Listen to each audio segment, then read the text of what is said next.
সংসদে পাশ হয়ে গেল আওয়ামী লীগের রাজনৈতিক কর্মকাণ্ড নিষিদ্ধ। আওয়ামী লীগ চলে গেল হিমাঘরে। কবে এই হিমাঘর থেকে বের হয়ে আসবে সেটা আল্লাহ মাবুদই জানে। কারণটা হলো, আওয়ামী লীগ যখন 2009 সালে ক্ষমতায় আসে, অত্যাচার, অবিচার, লুণ্ঠন আরম্ভ করে দিল।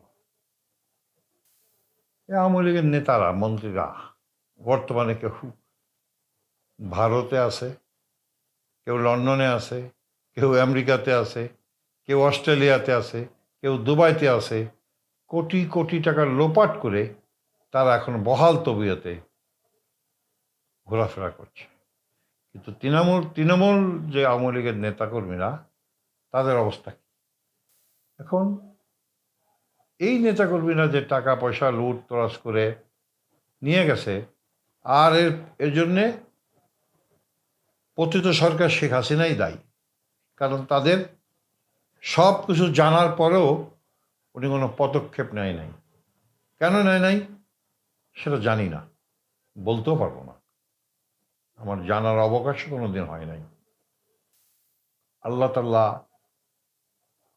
পরিষ্কার কোরআন শরীফে বলেছেন, আমি অত্যাচারী রাজাকে, অত্যাচারী মানুষকে, দাম্ভিক মানুষকে আমি ক্ষমা করি না।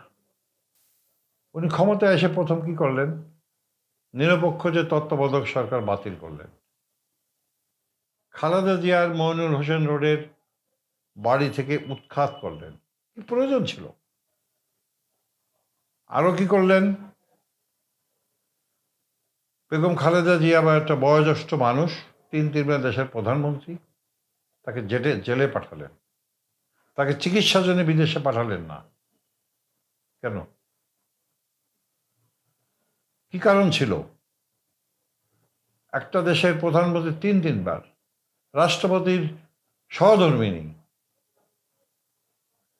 ওনাকে আপনি পাঠালেন না। এত হিংসা কেন?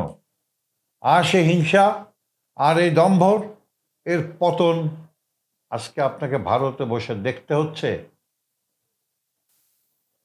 আল্লাহর কাছে মাপ মরু চান, যাতে এই অন্যায়গুলি করেছেন সেজন্য আপনি আল্লাহর দরবারে ফরিয়াদ করেন। আমি আর একটা বলতে চাই, কি দরকার ছিল আপনার মুজিব বর্ষ করার?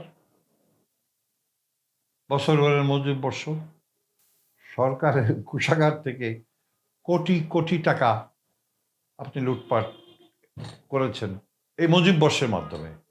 আরও কি হয়েছে? সারা বাংলাদেশে এই মুজিব বর্ষের জন্যে চাঁদাবাজি বাড়ছে, গরু কেনা লাগছে, সবাই চাঁদাবাজি করে বড় বড় খাওয়ান দিছে। এগুলি করছে তারা। মুজিব বর্ষ না করলে তো এই অত্যাচার ও অবিচার, চাঁদাবাজি হতো না। কি কারণ ছিল? মুজিব বর্ষ করার তো কোনো প্রয়োজন নাই। বাংলাদেশের মানুষ জানে বঙ্গবন্ধু শেখ মুজিবুর রহমানের নেতৃত্বেই স্বাধীন হয়েছে। আমরাও যুদ্ধ করেছি, সবাই যুদ্ধ করেছে। তার মানে তাকে ফলো করার কিছু নাই? তাকে ফলো করে তার জন্য কিছু করার দরকার নাই। আপনি কি করেছেন?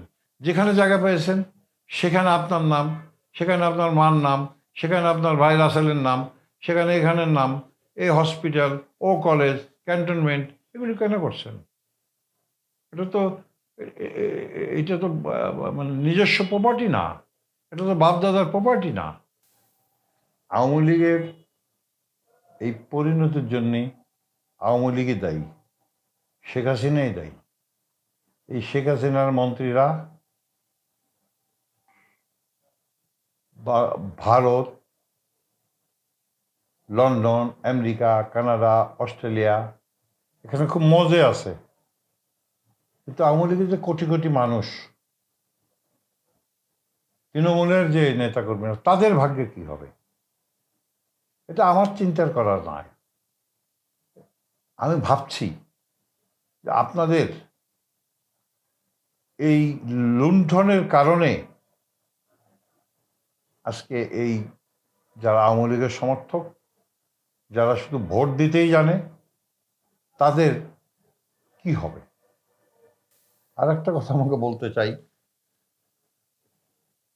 এই বাটপার চোর ইউনূসকে বাংলাদেশের মানুষ আগে চিনতে পারে নাই। শেখ হাসিনা চিনতে পেরেছিল বলেই আজকে শেখ হাসিনাকে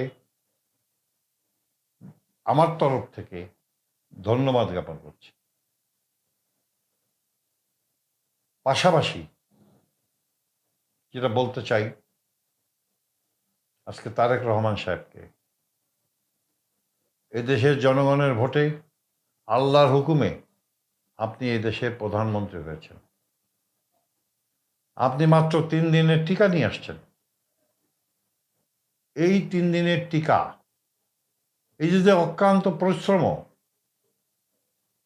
এই যে 16 ঘন্টা আপনি কাজ করেন, এই কাজের ফসল একজন রাজনৈতিক নেতা হিসেবেই আপনার দ্বারা সম্ভব হয়েছে, যেহেতু আপনি জনগণের দ্বারা নির্বাচিত, তাদের ভিতরে দায়বদ্ধ। আপনার নিশ্চয় মনে আছে, পল্লীবন্দী হোসেন মোহাম্মদ এরশাদ যখন রাষ্ট্রপতি ছিল, তখন একদিনের মধ্যে বন্যার সময় প্লেনে করে বোট নিয়ে আসছিল। ঠিক তদ্রূপও আপনি 3 দিনের মাথায় করেছেন। এইভাবে আপনি আগামীতে, আপনি একজন মুক্তিযুদ্ধের সন্তান, আপনি এটাকে পালন করে আগামী পথ এগোয় যান। যারা মুক্তিযুদ্ধের বিপক্ষের শক্তি, তাদেরকে পরিহার করে, এবং যারা দুর্নীতিগ্রস্ত ছিল ইউনূস সরকারের আমলে এবং পতিত সরকারের আমলে যারা দুর্নীতিগ্রস্ত মন্ত্রী এমপিরা ছিল, তাদেরকে দৃষ্টান্তমূলক শাস্তি দিয়ে বিচারের কাঠগড়ায় দাঁড় করান এবং বিচার করেন, এই প্রত্যাশা ব্যক্ত করছি। ধন্যবাদ সবাইকে।